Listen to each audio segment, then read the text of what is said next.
we are located on the Treaty 20 Michisagi territory, and in the traditional territory of the Michisagi and Chippewa nations.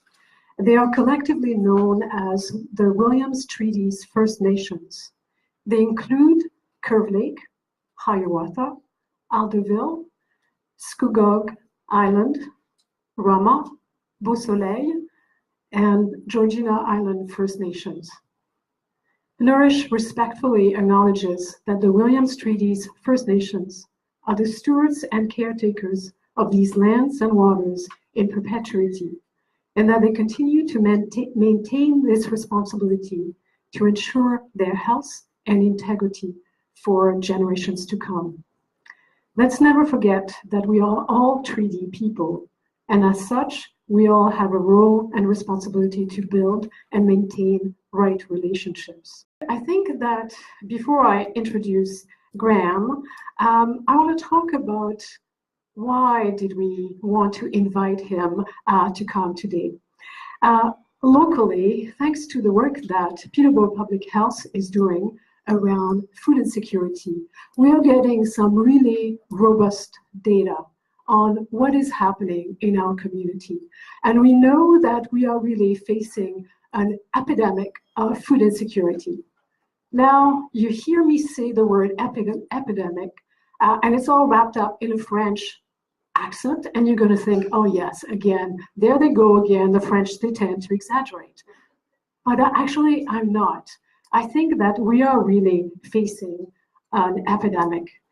So for instance, we know that locally, close to 30%, like it's 29.9% of household with children are food insecure. That's almost doubling the provincial average, which is at 15.5%. And if that was not shocking enough, research shows that 1 in 2 female lone parent families are food insecure, compared to 1 in 5 in Ontario. So food insecurity is really reaching alarming rate here locally and also in the province and nationally. And so that's why I'm really happy to have Graham come and talk to us today. I've been in communication with Graham since December. I knew that he was about to publish a new book, and he had said that he might be coming to Ontario for a tour. So regularly I checked in, what's happening? Are you coming to Ontario? And then finally he said to me, yes, I'm coming to Ontario. He has been in Toronto working with FoodShare at the beginning of the week. So once I knew that he was coming to Ontario, I knew that we would be able to have him come and talk to us today. So Graham has been doing lots of work around this issue of the right to food.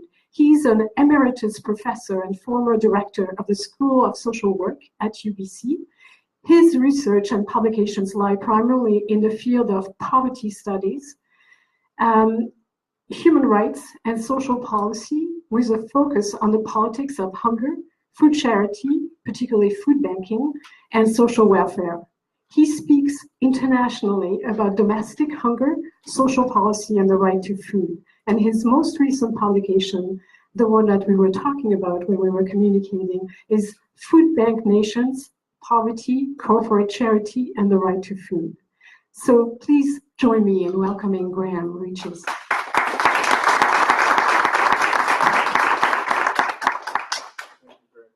My first visit to Peterborough. Welcome. Yeah. I've been to some other places across the country, but anyway, here I am in Peterborough now. And I was very pleased to hear from Joel, because I'm not sure, I don't think the book had come out then, which is, this is the new book here, Food Bank Nations. And I thought I wasn't going to write another book because I'd done one in 2014. It was a co-edited book with a colleague in Finland looking at these issues in 12 different sort of wealthy countries around the world. And I thought that was it. And then I got a call from the commissioning editor of EarthScan at Routledge and said, would I write a book on, what do you mean to write a textbook on, food and poverty and charity? And I replied and I said, well, I'm not really interested in writing textbook. I mean, I'm retired now, I don't teach anymore. And I didn't want to write a book which sort of said this and that and, weigh this up and weigh this up. I actually said I wanted to write a polemic, because I've been writing about this for 35 years, which is when the first book came out. And some have suggested to me that really all I needed to do was republish this and change the dates. And actually, well, this is about, and I think there's a fair amount of truth in that. Anyway, so I was pleased to take it on. It's been a very interesting experience because really what I wanted to do was to chart the rise of food banks and use this from the US and their importation into Canada and then around the OECD, the Organization of Economic Cooperation and Development, which 35 wealthy nations in the world belong to. And I wanted to use that as a way of talking about hunger and using that word deliberately in the rich countries of the world as being representative of the moral vacuum that there is at the heart of neoliberalism, which we've been experiencing since Reagan and Margaret Thatcher came to power, and then Mulrooney, etc. So I do have an ideological bias, right? But that's sort of part of the polemic, and so the editor actually said to me, well, if you can provide some evidence, that's fine, okay, go ahead. So I've taken that challenge on. So, and I wanted to talk not just about charity, which is actually in the title here, but really about corporate charity, about how our welfare state, and particularly our social security system, has been taken over by the corporate, big food giants and big ag giants, like Cargill, like Syngenta, like Monsanto, like the big supermarket chains, the Nestle's, etc., and so the Pepsi Colas, Mars. It's incredible when you start looking at how food banks are able to operate. And I'll talk a little bit more about that. And I wanted to talk about the right to food as a subtext for public policy, because what this has allowed to happen over the last 35 years, it's enabled governments, provincial, federal, not so much municipal, because I suppose in our Canadian context, municipal governments, it's not really part of the sort of constitutional responsibilities or obligations, but certainly at the federal and provincial levels, and not just in Canada, but elsewhere, and explain my reasoning about why this has enabled governments to become indifferent, to look the other way, and to ignore public health, to ignore poverty, to ignore a whole range of pressing social issues that we have. And then to talk at the end, and this is what, in a sense, the book does, and I'm trying to sort of encapsulate in what I'm going to say. I want to use the notion of civil society, where the members of civil society, the NGOs, the CSOs, as well as with their colleagues in professional associations, professional public health and nutrition, etc. We need a civil society with what I call a right to food bite. And the bite bit is important, okay? Because you can talk about the right to food in very kind of misleading ways. But I want to say that there is something very specific about it. So I'm going to say a little bit, first of all, about what the right to food is. And so I thought a little history. And and everything you see in green on my slides, I'm not going to use the flicker, but everything you see in green is good, okay? It means go. Everything in red or orange means beware, all right? Okay, so that's just because I was thinking, how am I going to get it? My son, he works for Stantec and looks after their communications, and he sort of looks at my PowerPoint and says they're very boring, so I spice them up. So I thought, okay, I'll put a bit of color in it. So food. So the first point I want to make is food is a basic human need, and it's a fundamental human right. It's an inherent right, and it is recognized as such. And I want to go back just very briefly because I think there's a lot of lack of knowledge. I might sometimes call it ignorance, not in a pejorative sense, but just people don't know. But to go back to the Universal Declaration of Human Rights in 1948, which was created out of the chaos and cataclysm of World War II. And, these were the nations coming together to create a better world for everybody. And this notion there, I think, was embedded in that is the fact that we are all rights holders. rich, poor, whoever we are, wherever we come from, whatever diversity we represent, we are all, as humans, rights holders, and that's a very important concept. And then to move forward a little bit, in 1966, the International Covenant on Economic, Social, and Cultural Rights was signed, and this was an important document because this was really the UN protocol for enabling the Universal Declaration of Human Rights to be put into practice, to how to implement it. It would actually set out what actually needs to be done. And in this international declaration, the right to food, clothing, and shelter are very clearly specified as part of a right to an adequate standard of living and the improvement of living conditions. This is black and white, okay? Canada signed it. It was actually 1966, for those of you who studied social history and Canada's social history will know that period, 1966, really into the 70s, was actually a golden age. It was a golden age for the welfare state. It was when we had a minority liberal government with the NDP. And one of my most positive statements would be, if you ever want anything like really, really good to happen in Canada, have a minority government of that ilk in Power in Ottawa. It was Lester Pearson and Tommy Douglas. Like, okay, there were two guys, maybe we can improve on that. But, it is, I think, a fact. And it was the time of the beginning of the Canada Assistance Plan, housing, income, federal housing programs, and so on and so forth. Very important to bear in mind. But what's more important to bear in mind is in 1976, 10 years later, Canada ratified the International Covenant on Economic, Social, and Cultural Rights. What that actually means in international law is that it obliges Canada to actually implement what it's agreed to. So under international human law, there is a right to food in Canada. Now people will say, well, that's not absolutely correct, right? Because it's not actually embedded in our Constitution. It's not in the Charter of Rights and Freedoms. Although it is argued that Section 7 of the Charter, which has to do with the right to life, and Section 15, which has to do with equality rights, does, the language can be interpreted to say, yes, there is a right to food, there is a right to housing, there is a right to, and this right is actually also in international law is embedded in the Convention on the Rights of the Child and in the disability rights and the rights of Indigenous peoples. So Canada has ratified these rights, and actually under international law, that means the government is what they call the primary duty bearer, is actually responsible. It's not that civil society shouldn't be doing things, or it's not that the private sector shouldn't be doing things, but government is responsible. Government is meant to be in charge. And, we do live in a society in Canada where it's peace, order, and good governance. It's not south of the border where it's life, liberty, and pursuit of happiness, right? We're actually peace, order, and good governance. Sounds very boring, actually, but it's really quite, I think, significant. Anyway, let's move on sort of quickly. World food. But anyway, so this was happening, but I suspect a lot of people actually around and about actually knew very little about this, what governments were doing on their behalf. And I'll get back to that in a while. But so the right to food really sort of, I suppose at that point, sort of fell off the table.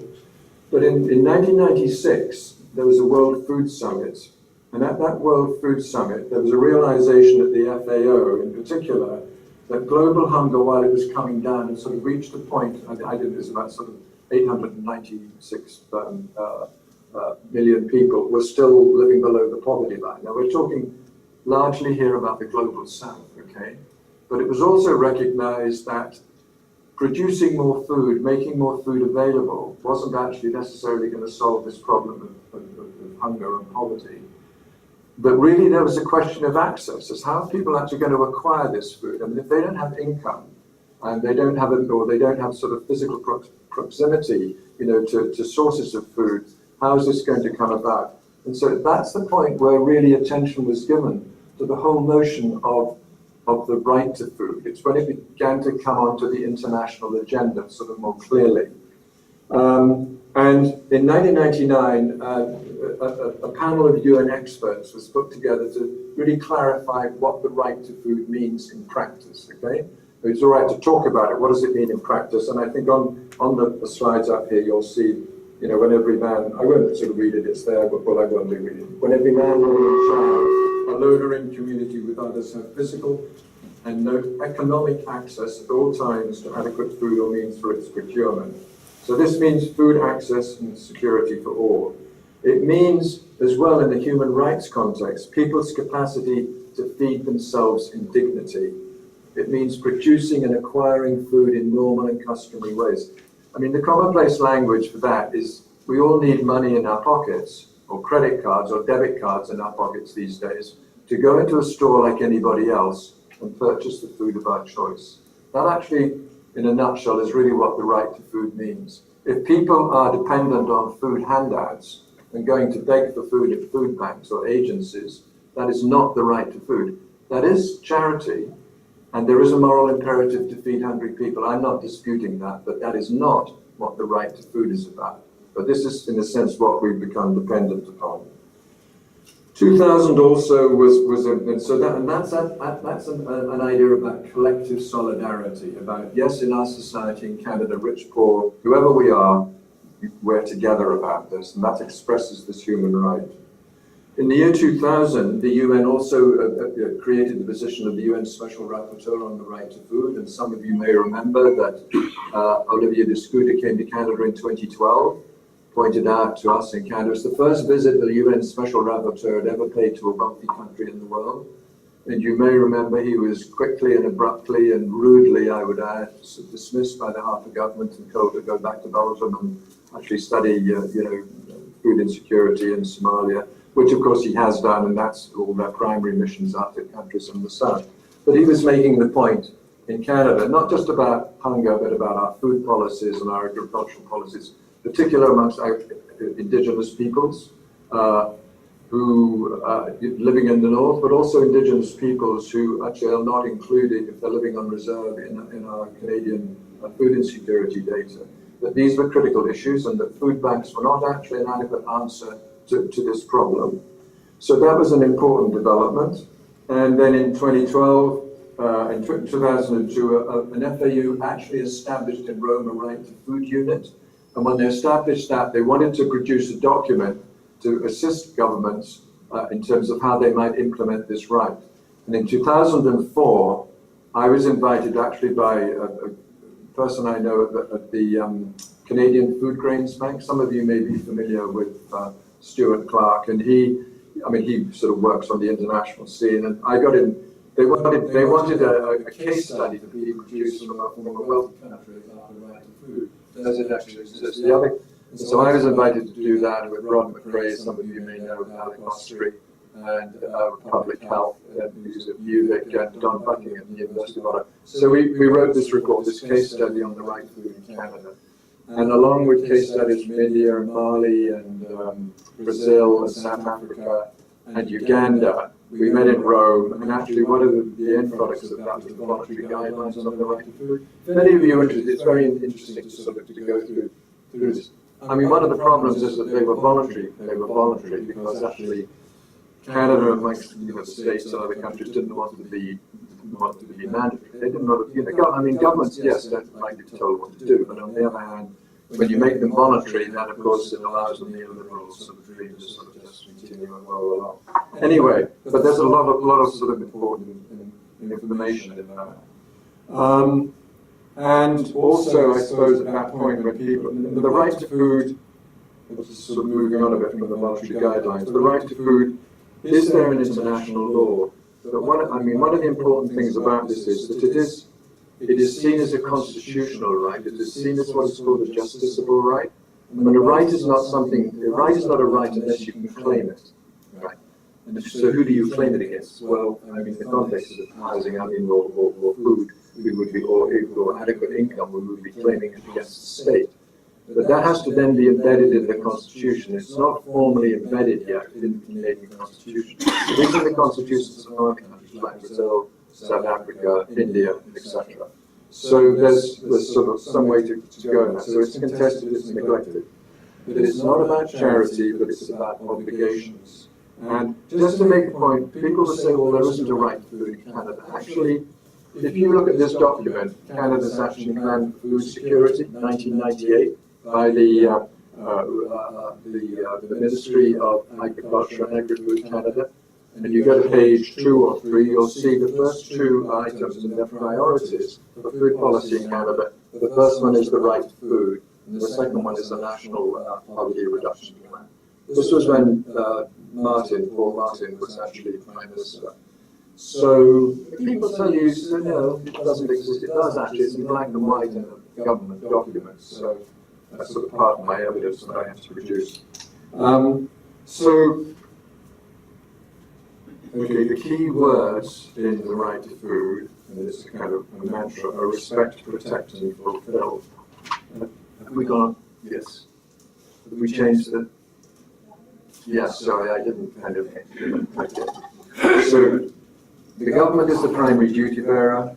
So what is the right to food? Well, it's these obligations under international law, and they're about ensuring compliance with these international obligations or looking at violations and ensuring they don't happen.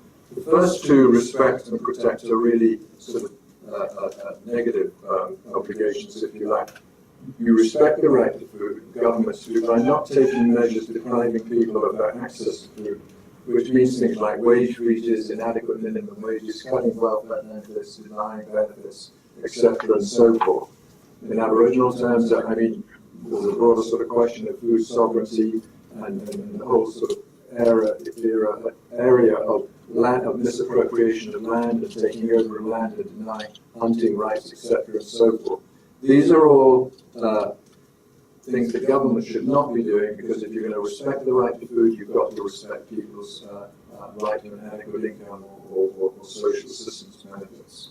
Protecting the right to food actually is very much, I think, some of the work that people in public health will be doing, because that's about regulating non-state actors. That's about ensuring that, you know, big ag or big food, in terms of the food they produce for us to eat, is safe, it's nutritious, it's safely harvested, grown, etc., and so forth. It's about regulating nutrition. It also relates to land rights as well. So these are two very specific components that actually need to be addressed. And fulfilling is really the positive right, which actually governments really shy away from, because fulfilling the right is taking poverty back, taking poverty actions for poverty reduction, looking at, first of all, counting, you know, the poor, measuring the poor, looking at benchmarks, planning, living wages, etc., looking at fair income distribution, progressive taxation, and rebuilding, I would say now, and have been for so many years, about rebuilding, you know, the social safety net, so that there is a legally enforceable right to adequate social assistance and income, and adequate social aid, wage, etc. It also means, and I'm sort of going down the page here, looking at federal, provincial, federal policy framework legislation, and national action plans. And this actually was a first example of a national action plan in this regard. But of course, you know, the government changed and we moved into a different era. And the last point, I think that actually, maybe if I leave you with anything to remember about this, is I think possibly one of the crucial points I want to make. It's every 5 years, after, when you've ratified a UN convention, there is what's called a periodic review process. And governments have to submit reports to the UN saying what steps they've taken to realize the rights that they've ratified. So Canada's last report was due in 2009. It actually was completed several years later. And it's a report that's written by the federal government. It's a report that actually includes the provinces to be involved with. This report is that, so it looks at economic, social, and cultural rights, looks at the right to food, looks at the right to housing. I'm just using 2 examples. There are other rights. If you look at the Canadian report, you'll find that the federal government I don't actually think the federal government mentions the right to food specifically. Some of the provinces do, but then say that food banks are fulfilling this right. Other provinces don't mention it at all. So, particularly in relationship to financial accessibility, which, if you know Valerie Tarasak's work, is a sort of key component of food insecurity, or measuring food insecurity. So But the crucial point about these periodic reviews is that civil society, maybe many of you in this room, right, including myself as an academic, we have a right to be involved in this process. Because when the report goes to Geneva, there's a committee that sits around of experts. Right? Well, maybe they're experts, I don't know, but people who sit around and they review this report from Canada as they do for every other country, not comparatively, but they look at this report and say, well, how far is Canada going on this? Then they develop what they call a list of issues. And the list of issues is then sent back to the feds, to the provinces. And civil society is invited, or has actually it's more than invite, they have an obligation then to participate and to comment.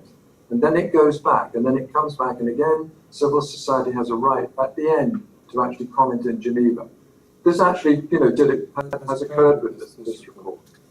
But I suppose the point I'm making is that if we want to hold governments to account in terms of public accountability, there is actually a surefire, clear way to actually do this. It's not that we somehow got to sit around, in meetings and puzzle out how to do it. There's actually a mechanism, there's actually a recourse mechanism to actually engage this debate. I mean, it's not like be seen as sort of radical organizing sort of on the street, etc., to get the government to listen. There is actually a way to actually do this. So why does the right, on to the next slide, please. Yeah. So why does the right to food matter? Well, I think this is important. I think, well, really you can see on the left-hand side, the kind of issues that arise. I mean, well, it has to do with income poverty. I mean, this is why it matters, because we have food insecurity because of the causes. They're partly the causes and partly the responses. There are the issues of financial constraints, of low wages, inadequate social assistance benefits. You're all very familiar, probably more familiar than I am, with a range of sort of risk factors to do, with the working poor. I mean, 65% of people who are food insecure are actually working. They're one paycheck away. The issue of debt. The gendered nature of food insecurities is crucial. There's single, there's race, there's Aboriginal status, homelessness.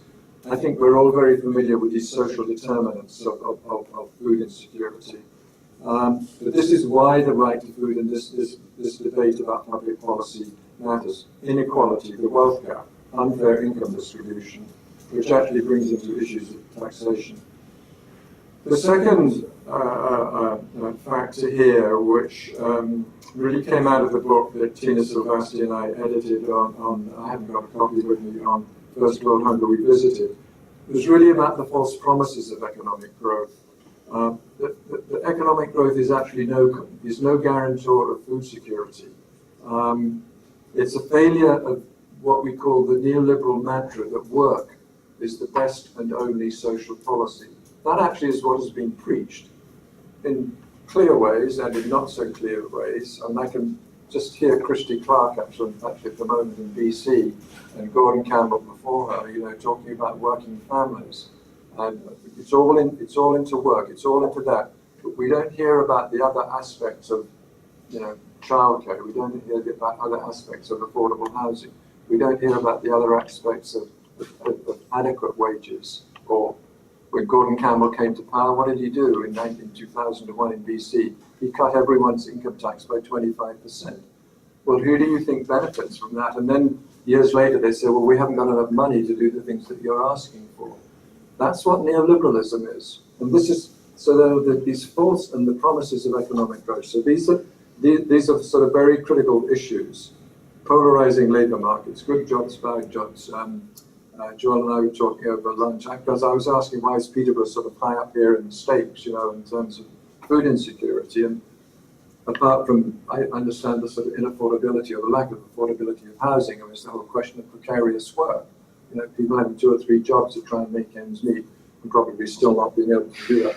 And that is an old problem in social policy. If you go back to the origins of the welfare state, a lot of that work of the Beveridge plan in the UK and Leonard Marsh's plan here in Canada in the post-World War era were about interrupted earnings, people, and then finding themselves facing sort of unemployment. So it's about people being made surplus to the labour market.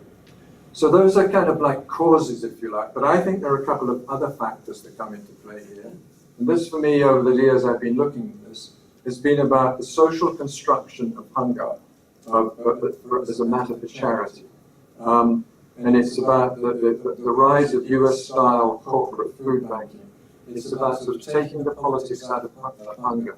So all the time that we have this kind of urging to contribute to food drives, for example, food banks, we're being persuaded all the time, this is a matter that can be solved by food banks. And food banks, often in the past, and actually still do in various places, tell you that they're going to be solving this problem, they're going to be addressing it. All the time they're doing this, I mean, the government is sort of happily looking the other way. It's becoming indifferent, as we talk about. It may have, you will hear governments talk about education, you'll hear governments talk about public health. Actually, because you and I and everybody in this room know that those are very important, crucial elements, you know, in our social well-being. But we don't actually hear so much about social welfare. We don't actually hear so much about childcare. We don't hear so much about disability. We don't see those being put forward as crucial to this neoliberal push forward. So it creates, it makes the argument about an indifferent state, and of course it makes the argument about low taxes. Always and ever low taxes. Just been saying with a friend of mine in Toronto, Ernie Lightman, who's a professor of economics or was to be retired, talking with faculty of social work at the U of T. He has a little sticker on his door in Major Street, just above Bloor Street, says more poverty, taxes at work. That's not his writing, that's actually, I think, the coalition from social justice in Ontario from years back, and it's there, and that actually is what happened. So lower taxes are a real problem. Dismantling the welfare state, and actually another factor that comes into play here, we have government silos, agriculture, public health, social housing, operating in their own ways, and important ways, but actually not collectively coming together. So I should go back just a moment to the social construction. What actually that social construction has done, in my view, has created secondary welfare systems and secondary food markets for secondary food consumers. It's about leftover food for left behind people. That's actually what we've created. And maybe that's okay. Maybe it's okay. Unless actually we begin to think, well, maybe there are some other issues that are caught up in this. Maybe it's not okay. Why should we be leaving this to, you know, to the food corporations to actually have their way in regards to this? So this, in my view, has led to what I call the rise of food bank nations. I will going to make sure we've got time. Okay. So this is also in the book. That's the next slide. Yeah, sorry. Yeah. So this slide actually looks at the national origins, the institutionalization, and the global spread of food bank nations, in which I have to say Canada's played a somewhat instrumental role. You may not want to think that, but it actually has. The first food bank was established in 1967 in Phoenix, Arizona, St. Mary's, as a small church-based, sort of run Catholic church-run-based food bank, set up by a man called John Van Hengel, who was a Catholic, was a businessman, and he came across this idea when trying to feed hungry people in that community. Just a little bit of US context here. Some of you may be familiar with Janet Poppendick's writing, you know, the book sort of Sweet Charity. Not that you're interested, it's a very, very good book because it talks about the rise of sort of emergency food aid in the United States. What's important about that, and one of the things that Janet talks about, is in the US in the 1960s, and I'm not sure how many people here sort of were back then in the 1960s, and I was a student at that time, is that in the 1960s, the time of the civil rights movement, but it was also the time of the rediscovery of poverty and hunger in the United States. And what Janet actually says at that time in the US was that there was a debate. There was a debate among the activists about how best to attract this. This was the progressive radical activists about how to address this. And the debate, should they go the food assistance route, or should they go the income assistance route? And they chose the food assistance route because they saw that hunger actually was something that would appeal to the sort of American culture population as a way of coming forward and success. Now, there's no way of proving this, but I mean, I think this important context has occurred because you go from 67 in Phoenix, Arizona, and then you look at, that actually became America's second harvest, the organization, the food bank organizations in the US. There are, I should say, 2 other food bank organizations there, which is now known as Feeding America, and that's a network of 200 food banks. And if you haven't read it, a rather really good book to read about the US is a book by Andy Fisher called Big Hunger. And the title of that book is very, very engrossing, because Andy Fisher was a co-founder of the community food security movement in the US in the 90s, early 90s. And the subtitle of the book, which was published by MIT Press, so it's kind of no slouch of a press, right? Is the unholy alliance between corporate America and the anti-hunger movement. Okay? So you've got this tie-in between corporate wealth, right, and people saying that we're working as an anti-hunger activist. So one needs to begin to get one's head around that. Just for a point of example, the CEO of Feeding America today has $650,000 a year. Okay? So, I don't know, maybe that's the US and we're Canada, but that sounds like an incredible sum of money to be paying someone who's running a charity feeding American people. So, the first food bank in Canada, you probably all know, is Edmonton, Alberta. And I don't know whether you know who the first director of that food bank was. This man called Gerard Kennedy, who I think you probably also do know who that was. He then came to run Daily Bread in Ontario in 1984 at the beginning, and then went on to become sort of liberal, I think, NDP, and then ran for the leadership of the Liberal Party of Canada. The Canadian Association of Food Banks was established in 1989, and then Food Banks Canada in 2006. That change in name to Food Banks Canada, it's a bit like Food Bank Australia. There's a kind of a logo sort of behind that in terms of this is telling you not only that food banks are becoming institutionalized nationally, but internationally. European Federation of Food Banks came about in 1986, but earlier the Paris Food Bank actually was set up as the first food bank in France and in Europe, with a Catholic connection from Edmonton actually to Paris. Sisters of Mercy and the Oblate Fathers actually was a crucial element in that. So when I'm talking about corporate America, I mean, I'm talking about corporate America, yes, it's big food and big ag, but actually the churches have played a role in this as well. And the Salvation Army is there. And there's some very interesting sort of nuances, part of this story. But Canada actually has played a role. Mexico also has played a role. Their first food bank was in 1987, and their association now has 56 food banks. That was established in 1985. But when it has gone global, okay, in 2006, the Global Food Banking Network was established, and it was established by Food Banks Canada, Feeding America, and the Mexican Association of Food Banks. I don't know whether that had anything to do with NAFTA or not, but I think it's, and this was actually backed by corporations. And that organization now operates in 36 countries. It includes the European Federation of Food Banks. And it operates out of Chicago. It's based in Chicago. And they've also established, through the GFN, a Food Bank Leadership Institute, which operates out of Houston in Texas. And they actually train food bank workers and certify food banks around the globe. Okay? So this is actually an international sort of global enterprise. We may think your food bank in Peterborough is just your food bank in Peterborough, okay? But actually it's connected in all kinds of different ways through the Ontario Association of Food Banks, the global network, etc., and the welfare system.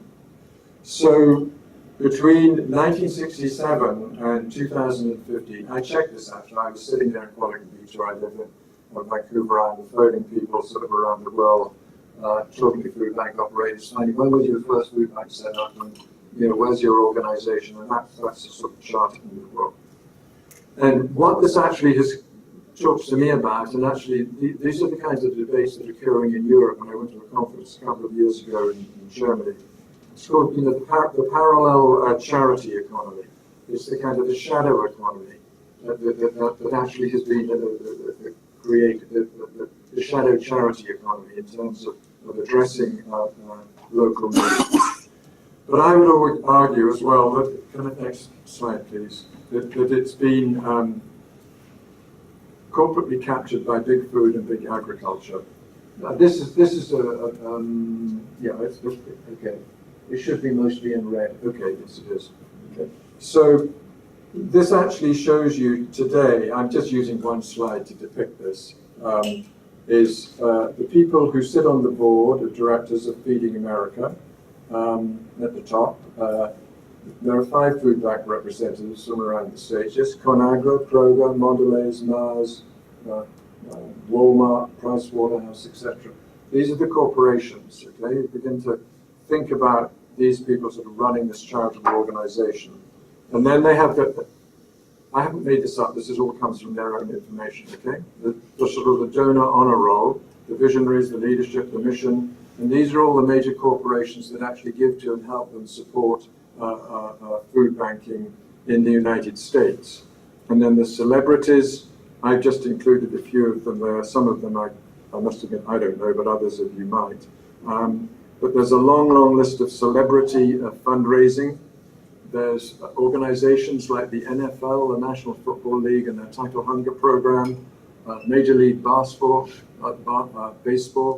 the Blue Jays, for example, the NHL. Actually, there's an interesting story where the NHL was strike was on. I kind of read it was in the Times columnist in Victoria that actually people who were going to food banks were very upset with the NHL for going on strike because it actually meant the NHL hockey teams, like this was actually the Montreal Canadiens, were not actually giving as much to the food banks as they should have been. It's kind of like, oh yeah, kind of get one's head around that. And then, but I think the point that I'm making here is where are we at in our own thinking about poverty and inequality if we're leaving it to such organizations to supposedly address these questions. And then the Global Food Banking Network at the bottom looks at, that's the list of the big food organizations there, Kellogg's, etc., and so Heinz, Conagra again, and Canada, some of the McCain Foods, there are others, I couldn't include them all. So this is what's actually happening in the United States. So I then wanted to show you a slide on what corporate capture Canadian style looks like, and this is it, okay?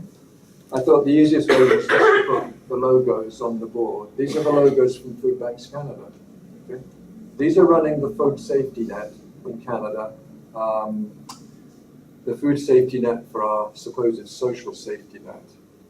I just sort of leave that there as a question for you to look at. You can sort of, and this is okay, next slide, please. Yeah. And this is the National Food Sharing Scheme that they have for moving, surplus food and wasted food across the country. You can see that, Canadian Pacific, CN, Walmart, etc., Mondelez. Walmart actually has just given $1 million to the BC Association of Food Banks. And one also might want to think about that. Andy Fisher in his book Big Hunger has an interesting sort of observation about Walmart, because actually in the States, Walmart has given much larger sums, billions of dollars actually, to the anti-hunger movement to support them in their work. Whereas at the same time, of course, the employees of Walmart are not actually earning enough to feed themselves and their families. So they either have to go to the food bank or they have to come back with the equipment. It's not really food stamps now, but with food cards. I've got the precise sense, which get cashed in at Walmart. So this is called corporate social responsibility. But is it? That's a big question. So next slide, please. Ontario Association of Food Banks. I thought I'm going to Ontario. I should actually see what's going on there. And I'm sorry that the logos are a little bit small, but this is actually, you know, off our website. I mean, there's something sort of private or not transparent about this. This is sort of openly out there. So, but is it a matter of critical concern? I don't, you know, I suspect not. Should it be? Perhaps. You know, it's kind of, or what questions does it raise? And then, next slide, please. You probably recognize Justin. Okay, next slide. I need, yeah, next slide. So if you can just hold on a minute, we've got a little YouTube video to show you.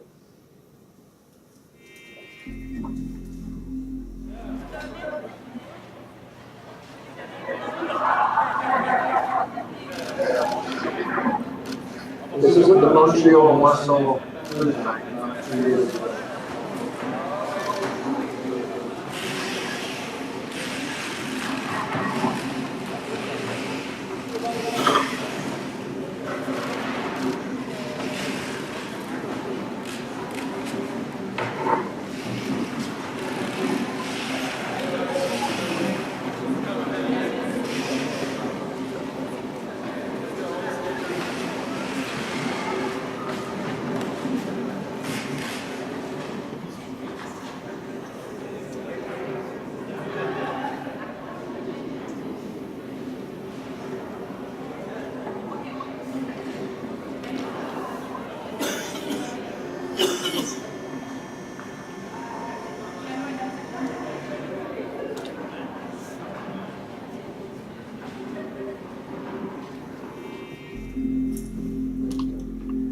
Next slide, please.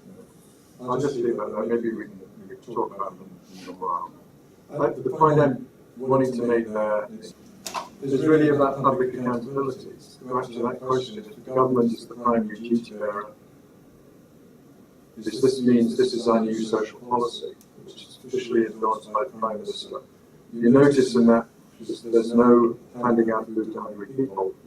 It's about the volunteers, the smiling volunteers, and if you go on any food bank website, that's what you'll see. This other question, actually, that's not necessarily always the case in terms of social construction. This is actually in Qualicum Beach. I was going to our pharmacy tonight to get something, and I noticed this actually on the way coming out. It was in colour in the pharmacy. This is, you know, because hunger has no age limit. You know, in just 1 month, close to 90,000 British Columbians used a food bank. You know, it's using pharmacy to encourage people to give more. So this is the way in which we're slowly being taught that this actually is how we should handle this problem. And the other document that I came across quite by chance about 6 weeks ago, and I thought, oh, that's really interesting. There's a little book called Emma and the Food Bank, which actually is produced by the Calgary Food Bank. And it's about, you know, a mother and her 9-year-old daughter being, you know, helping her 9-year-old daughter to understand why people are hungry and why it's important to give food banks. You know, it costs $10. I phoned up and sort of asked for a copy.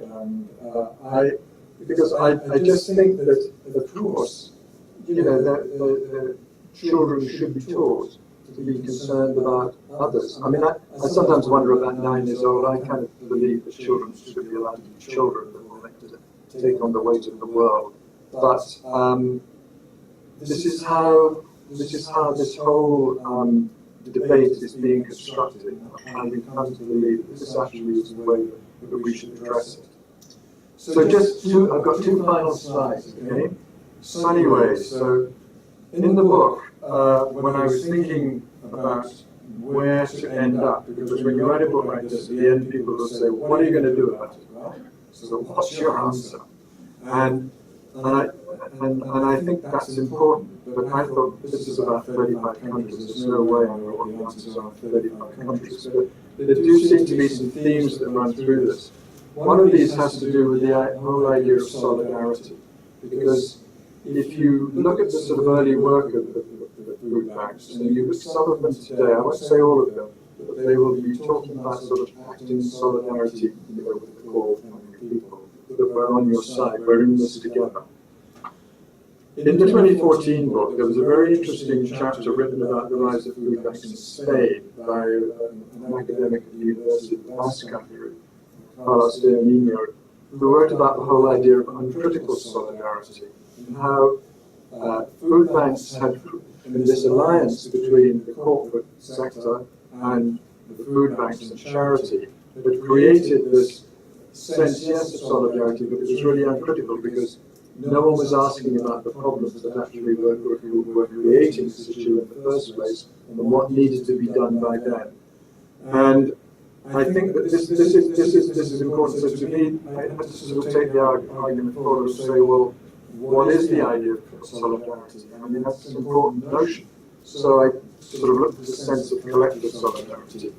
But in two ways, in looking at the ineffectiveness of well, the spirit, I think you can talk about food banks as being, and they have been used in the literature, they've been called successful failures. It's not my term, but I think it's a useful way of thinking about it because they have been successful. They have been successful. They have talked about solidarity. They are expressions of people's practical compassion. Yes, I think in various odd ways they might be sort of alleviating hunger. You know, they can look to corporate expertise. They can look to the building of this national food system. You see a lot more literature being undertaken, a lot more research in universities and by students, etc., who looked at this issue.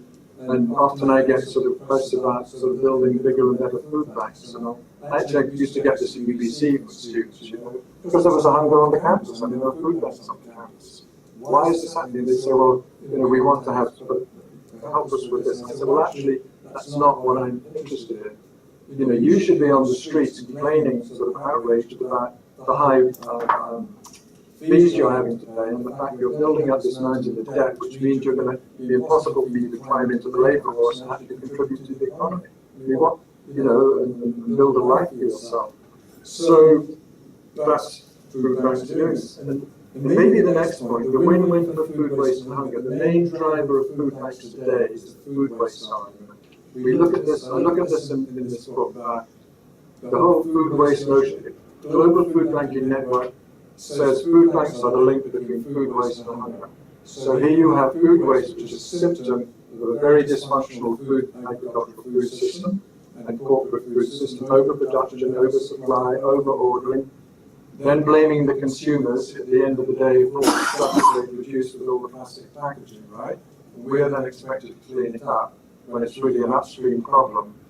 So they're using that as a symptom, the food waste, to actually treat another symptom over here, which is food poverty and food insecurity, which is a symptom of a failing economic system, of a failing structure of social services.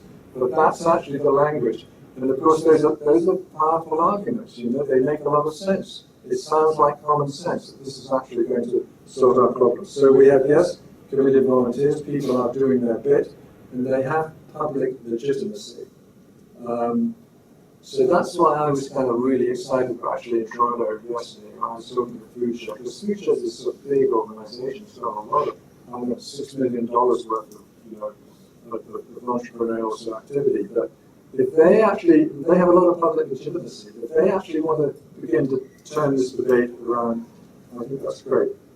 But there is uncritical solidarity, and that's about, you know, the weaknesses of charitable organizations, running out through tighter rationing, harsher cultural, harsher eligibility criteria, all the work that Proof has been doing with Valerie Tarasaka and researchers and cohorts and, you know, people in the public health area around the country. And the fact that we actually are probably living in a public health crisis, and the fact that only 1 in 4 people use food banks, and those who do, many remain hungry. Even actually now, Food Banks Canada and Feeding America is saying we are not the answer to long-term food security. But if they're not, are they helping to prolong it? I mean, that's the question. And then you've got the ethics of this food bank, what I call Food Bank Inc., this charity as a moral safety valve. You know, we're feeling good about what we're doing, but actually the problem goes on and on. And actually, when I first talked about this new book with with the commissioning editor at elsewhere, and I said, well, I really wanted to talk about surplus food for surplus people. He kind of liked the idea of surplus food, but he wasn't so, ready to sort of go with surplus people. But I didn't, because no one's surplus, and we would have to read in inverted commas. So, but I think, so we can talk about sort of leftover food for leftovers, because no one's surplus. But that actually is what's happening, because the wasted food is surplus to the industrial food system, and surplus people are surplus to the labour market. I mean, that's actually the reality of the situation. Institutionalized begging, the stigma, the shame, there's a lot of research, there's loss of dignity in human rights. The big food branding, we're not really here talking about corporate social responsibility, but about corporate social investment. When we have food banks, etc., on their behalf, going to government asking for tax incentives and tax breaks. Because all those tax incentives are just going to reduce the amount of revenue that governments are going to take in to actually spend on the kind of programs we need. So we create these secondary food markets and secondary welfare systems and secondary consumers. There's a commentator in the Thais, and that's the online paper in DC. We go on giving and giving, but problem remains. Okay, last slide. Just a word about civil society. So it's the kind of, well, what do you do next? Well, I think that the way that I've kind of thought about it in the process that occurred when I was writing the book, I didn't set out with this idea, but it sort of emerged, is we want to move this debate from uncritical solidarity to collective solidarity. We want to move it to looking at civil society with a right to food bite. And I say bite is the important part. It's not about talking to ourselves, it's about talking to others who should and must do better. It's about talking to powerful actors in the way in which we live. It means mobilizing, I think, human rights-based approaches. It means that being collaborative and adversarial. It means talking about, I won't go into some of the other ideas there, but looking at the right to food. Maybe we want to go to the voluntary guidelines and pick up on what they call the Panther principles of human rights-based approach. Participation, accountability, non-discrimination. I mean, these all seem like some, what do they mean? But if you begin to push them and look at them, I sort of look at participation. There's got to be much more participation.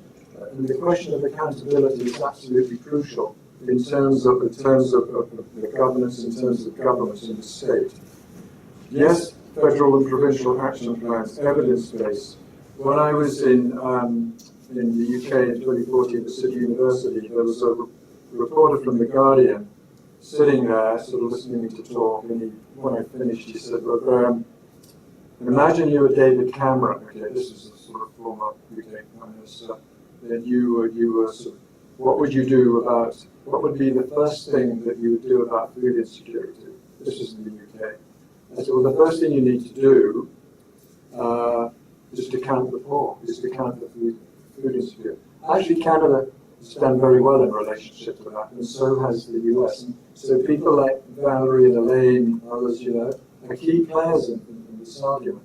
Because if governments don't actually know what the size and scope of the problem is, there's very little idea that there's probably going to be much attention to it.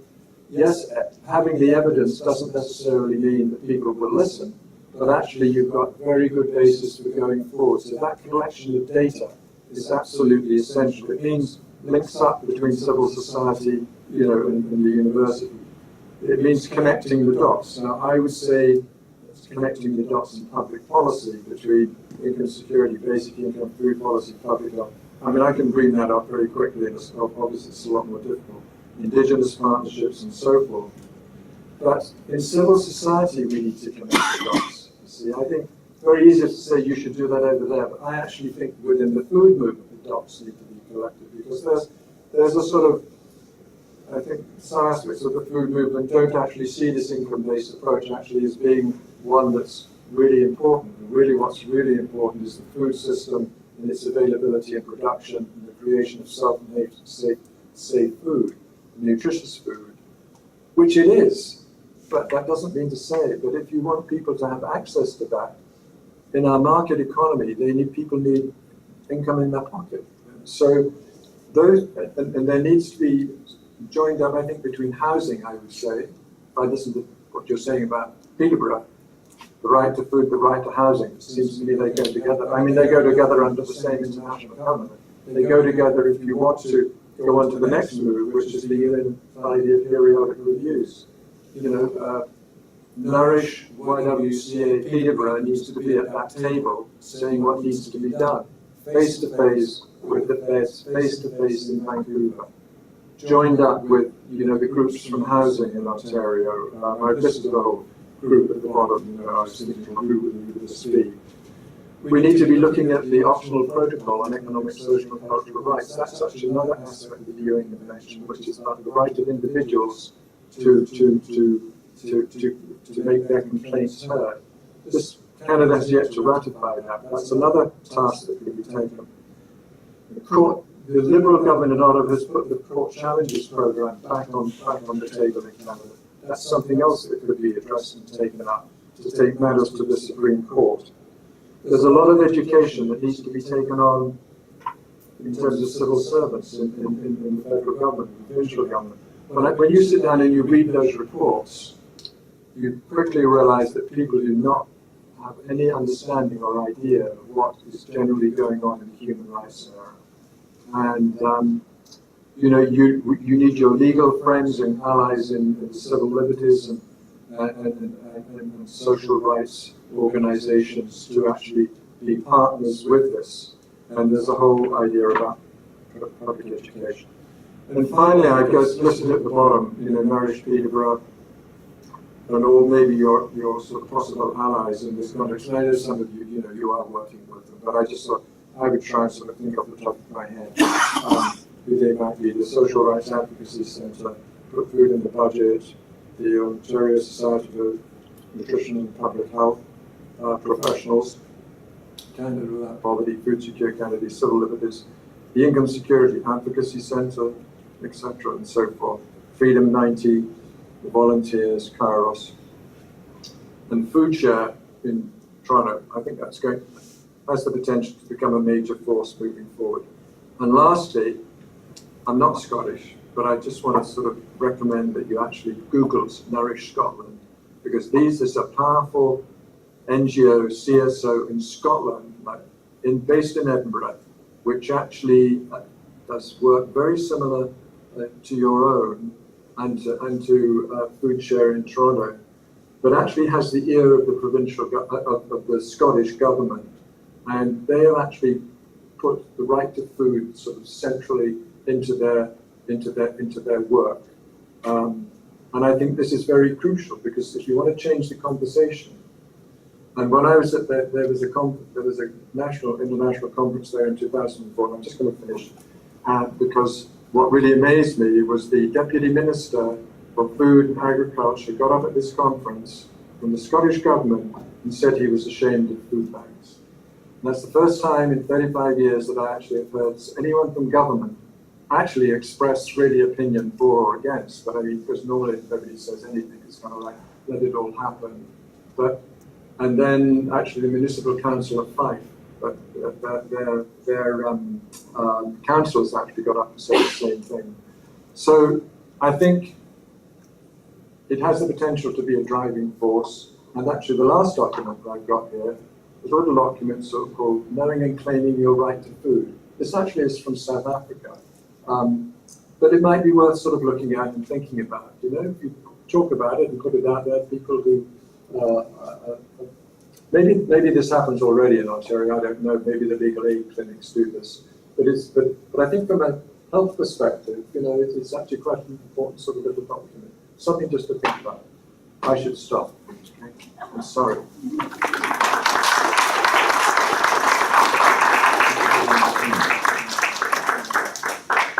So we're going to use the microphone if there are some questions. Thank you very much, Professor, for this very interesting and quite disturbing presentation. I couldn't look at our Prime Minister putting food in boxes.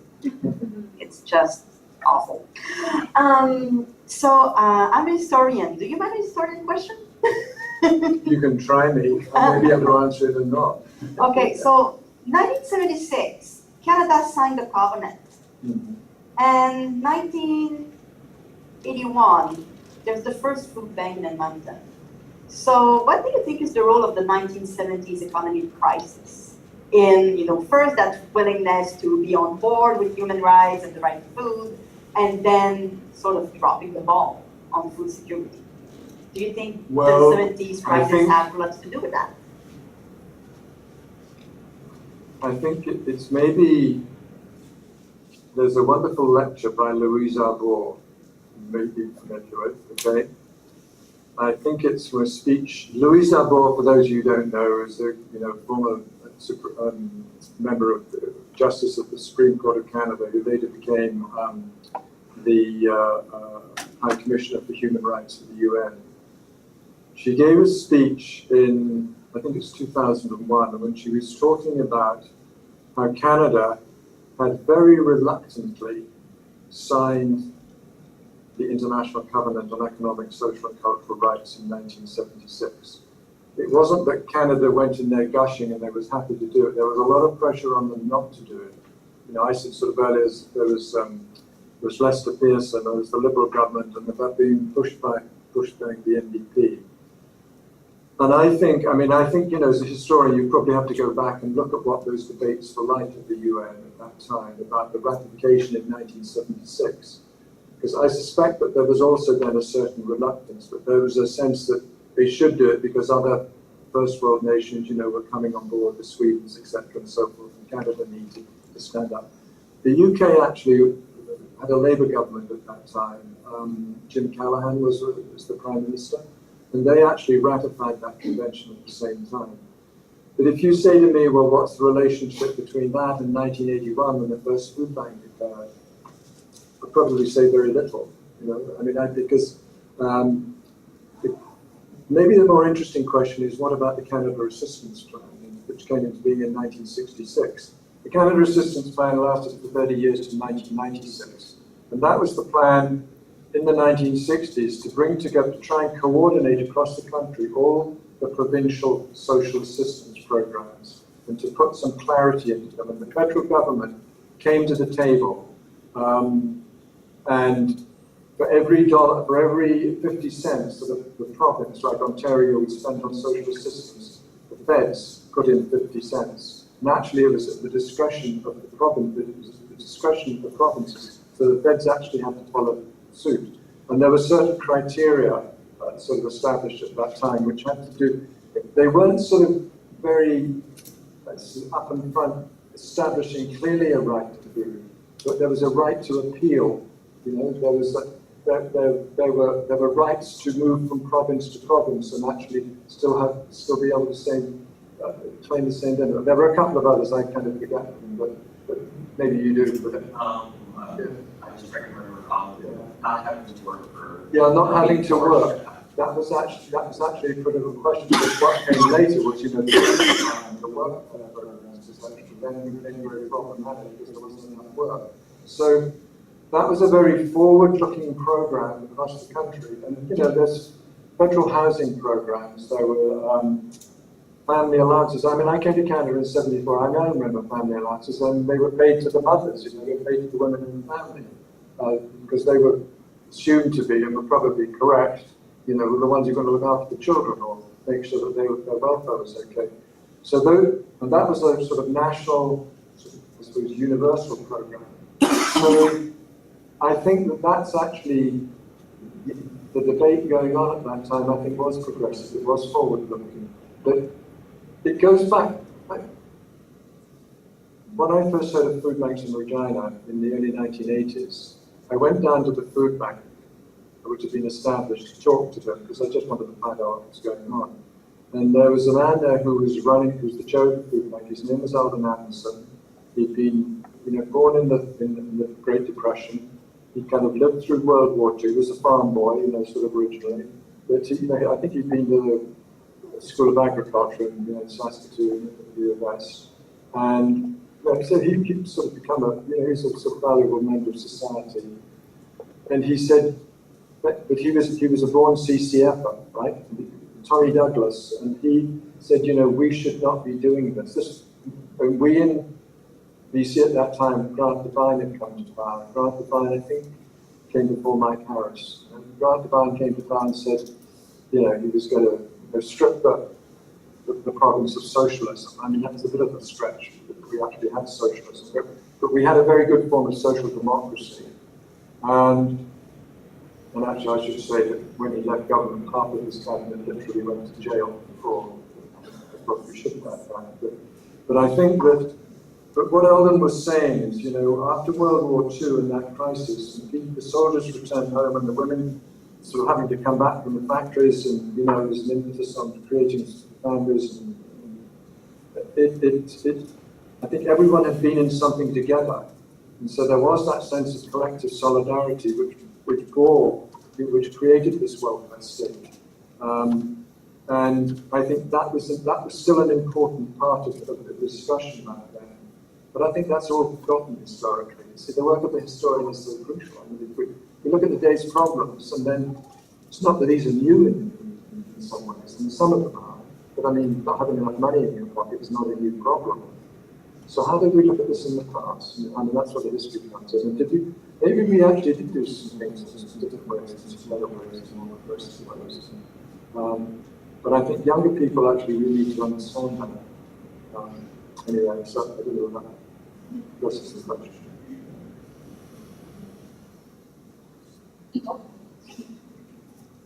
I just had one.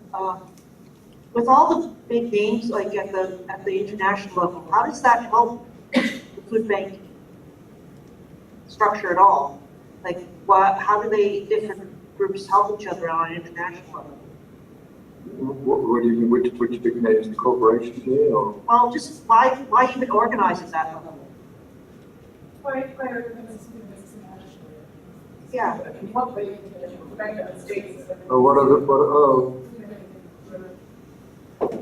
Well, I think the benefits are because food banks are always looking for supplies of food, and they need, you know, they need the corporations, they need the particularly, you know, the food retail sort of supermarkets on site to actually continue to deliver. I mean, if you look at there are actually food banks are talked about in two different ways, and then what I talk about, there's this kind of US warehouse model, which actually, when the people from the US came to Canada in the early 1980s and were talking to people in Edmonton and elsewhere about how to organize food banks, that's what they were arguing for.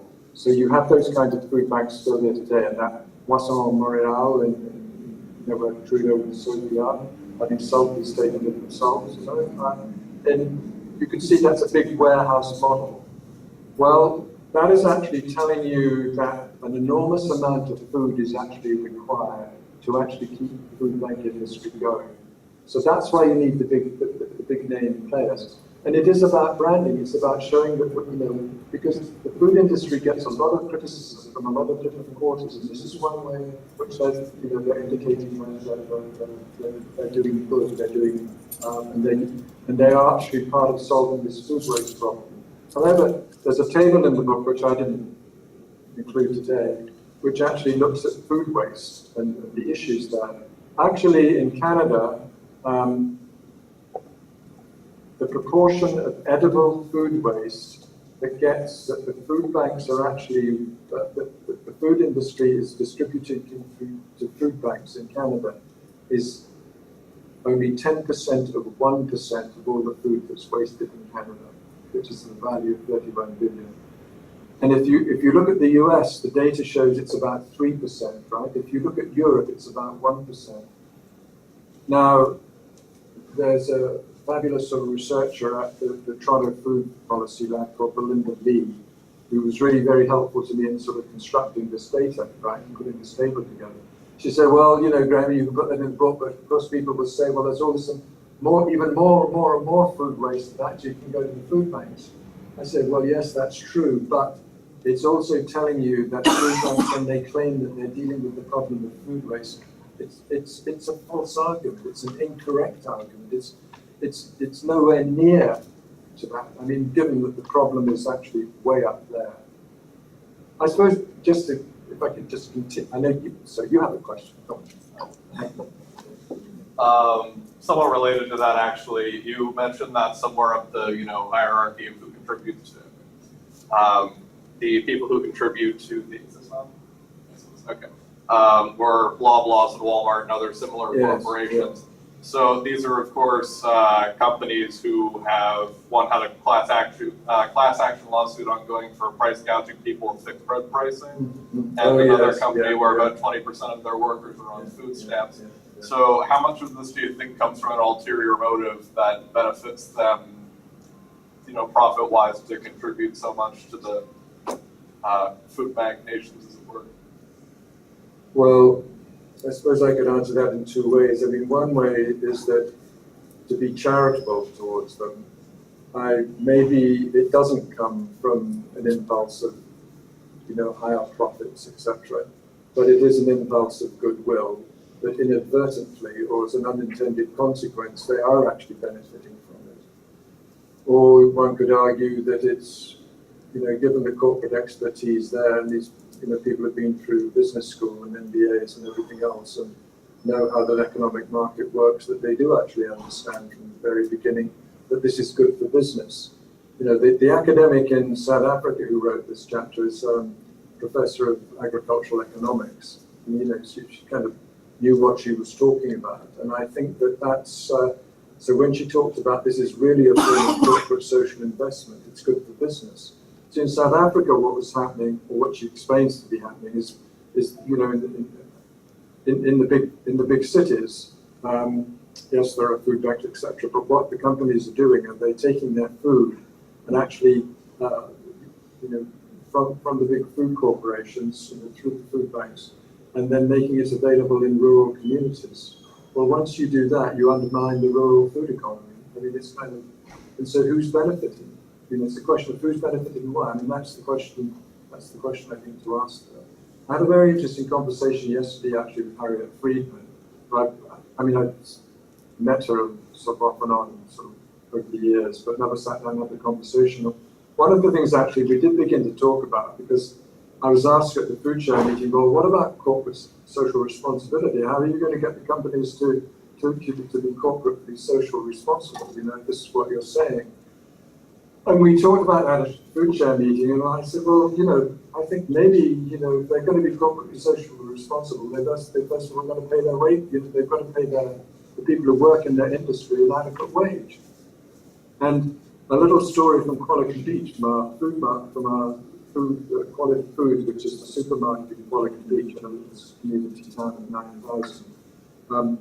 When the earlier book, the 2014 book came out, there was a little piece in the paper. We actually had two newspapers, and one was actually very good, and one was kind of not so good, let me say. And the one that's very good has now gone under, right? But they did a little piece on the book. My photo was in there. And anyway, it's coming out of the checkout counter, and there wasn't anybody else in the lineup.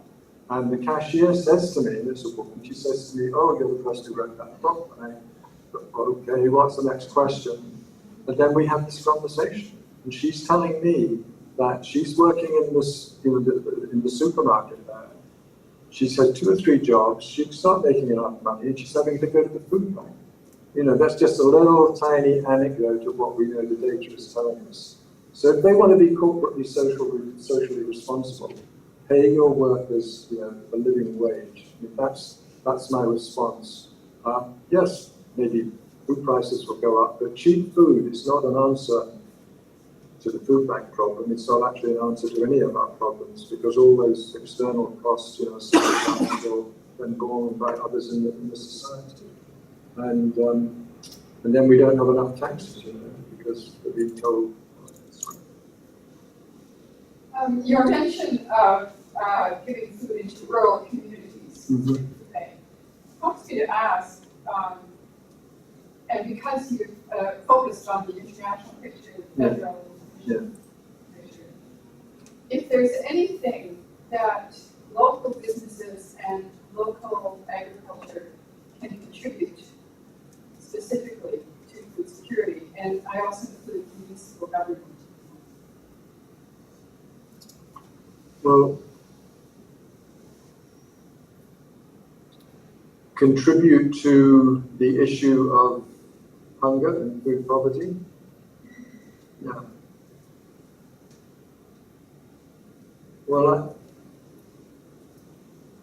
I think that in terms of food supply chains, there are questions, I suppose, for agriculture and farmers and the farming community and their relationship to selling their products, to ensuring that the amount of food that is produced is actually is not overproduced. I mean, I don't know what the situation is here, but one of the things that I learned when I was sort of writing the book, and I sort of thought I'm going to have to try and somehow get my head around the food waste question, because I hadn't really sort of thought about it in any degree beforehand. But it seemed to me that the range of sort of subsidies that were provided to local agriculture, and I'm not sure, to be honest, what the situation really is in Canada. I know it's a very problematic issue in the United States, where the agricultural lobby of Congress actually really controls what is happening, and a far greater amount of food is being produced than is actually needed. A lot of it is produced now for aid, for overseas aid, and a lot of it is actually then channeled also to food banks. Because I think that it's important that there's a sort of agreement between, coming to the point, I think, about sort of local businesses and local stores not oversupplying, not overbuying, so that there's more of a balance in what's actually on the shelves. The other thing that I think, and I think it's a good point. I think the other thing that strikes me is that when I talk about people having sufficient income in their pockets to go into a store like anybody else and purchase the food of their choice, I am also acutely aware that some people, however much money they have in their pocket, because of the conditions and problems that they're facing in life, right, they're simply not going to be able to do that, right? So you've got a problem. However, we do have a range of CSOs and NGOs who actually work with people who provide services. And often, voluntary organizations, charitable organizations, etc., who are underfunded. My view would be that they need to be adequately funded so that if they are providing meal programs and they are providing sort of food, they can actually go to the stores and to the farms and to whatnot and purchase the food that they actually need, rather than be dependent upon what happens to be wasted or happens to be made surplus. And may not be, you can't guarantee that what you're getting today you're going to get tomorrow. So I think, I have had to think about that, because it's a bit simplistic to say, yeah, well, people need an adequate wage. That's not, it's going to solve the problem for many people, but not actually probably for the people who are most vulnerable. And those services and programs we need, and I think I actually don't think it'll be solved by having a basic income either. And so you've got to be very careful about that argument, that it's not going to result in even more underfunding, if you get my point, to the services that are really crucial to support people's livelihood. So maybe. Actually, could you elaborate on how basic income would not be part of the solution? I'm not sure that I can, but I think it probably, okay, my story about basic income, I think probably you've got one or two sort of experts here, and more expert in this than I am. When I was a student at LSE in 1965, okay, it's 11 years ago, a book had just been published by Milton Friedman called Freedom and Capitalism, and it was about the power of the free market and the power of one of the central ideologies and ideas that led to neoliberalism. And he was a proponent of the guaranteed annual income, which was what we now call universal basic income. And I remember the professors at UBC, not UBC, at LSE, talking about this, and in the sense that, well, we already have different kinds of guaranteed annual incomes. I mean, we had family allowances, we had old age pensions, we had you know, that there were different kinds of universal benefits. The problem always with those programs was their adequacy. And it'll be the same with the basic income. What is the adequate wage, particularly if it's universal? I suspect that it's probably affordable, actually. From what I read from time to time, but that's going to depend on what happens in the tax system. I mean, I see Revenue Canada, I think on the news yesterday, is now saying that they're $44 billion short in the taxes that they should be collecting, because of all the kinds of, sort of issues with offshore tax havens, etc., and so forth. So, and then I think there are problems actually. Yes, if you continue the universal basic income idea, is it going to be paid as a demo grant, like that the family allowances used to be? Is it going to be paid as a tax credit?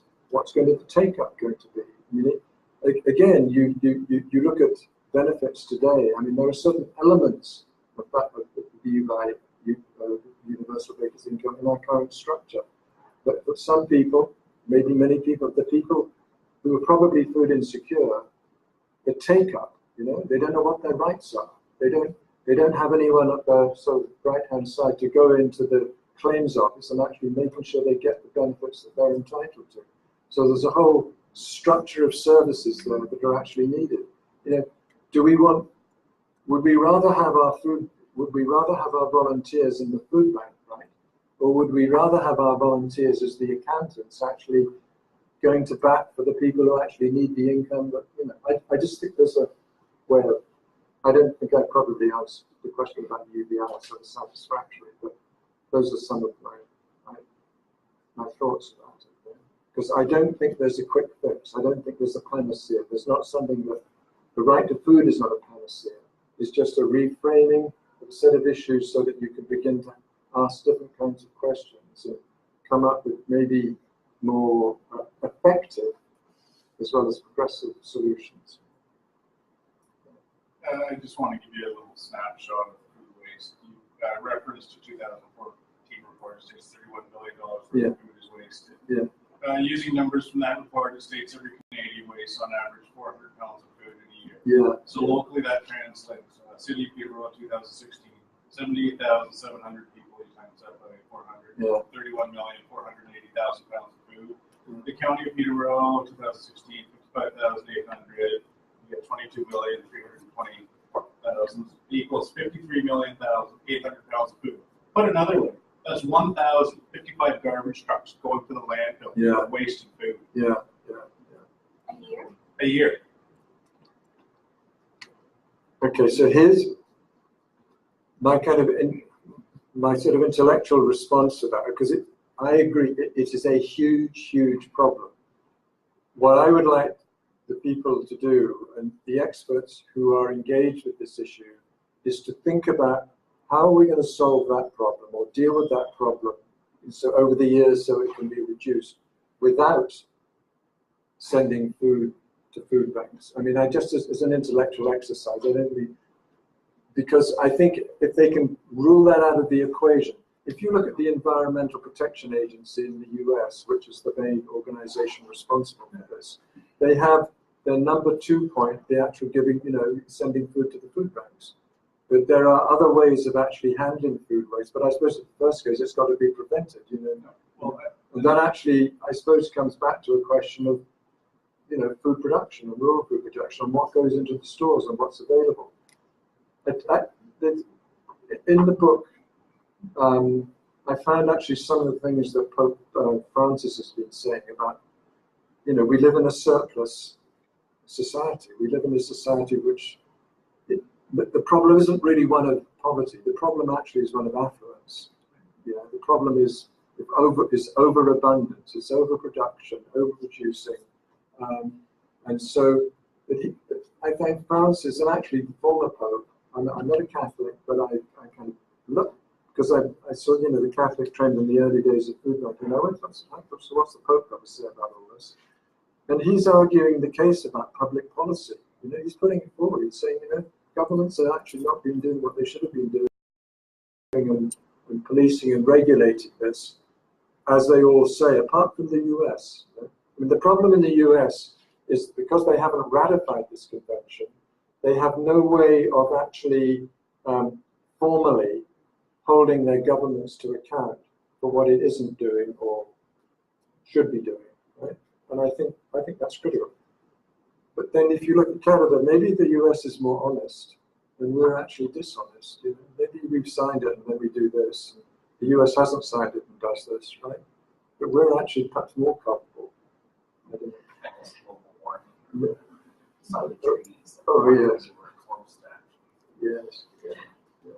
I'm sorry, but we are just out of time. So I just want to take this opportunity to thank you, Graham. You've given us a lot of food for thought. We're part of a group called the Peterborough Food Action Network. And I think that we're going to be debriefing this whole idea of working together to really start talking more about this right to food. So thank you so much for coming here, taking the time to present. I really appreciate it. I really appreciate the opportunity, and the PowerPoint I'm leaving, so if you want to have access to it, it's there available if you want to. And if you want to contact me, graham.riches@bbc.ca, okay? I'm on Vancouver Island, living in a very quiet place, so I need someone to... We'll be posting your presentation onto our website, and we'll put the information on how to reach you there as well. Thank you. Thank you very much.